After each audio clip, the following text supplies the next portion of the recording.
Hi guys and welcome to another video. So in this video we're going to talk about streaming, which is another technique in natural language processing. So let's import from NLTK.stan. Let's import the snowball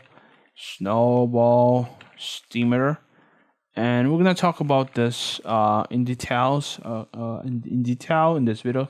So first of all, let's just see to all the language that this function is supported on. So let's use snowball steamer languages, which will show us all the languages that you can use this function. Okay, so if you have some specific language, and you don't know if your language supports it, you could use this function. So we have English and Portuguese, which is the language that I speak currently.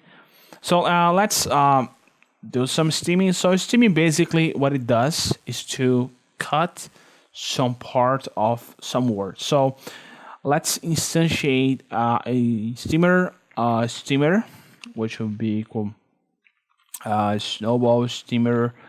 Let's pass English, and if I pass some word over here, for instance, let's call the steamer object, and that is a function called stem. Okay, if I pass some word, for instance, let's pass let's see, computes. Okay, so computes, it's the third is the verb in the third person of the compute verb.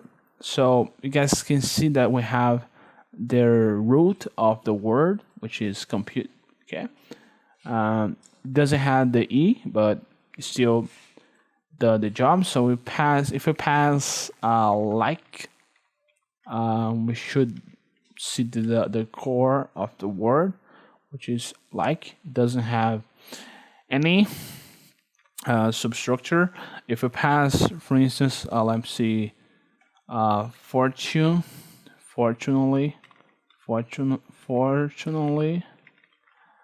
we should be able to see the fortune. Yeah, as you guys can see. Okay, so that's basically what it does. You could use this to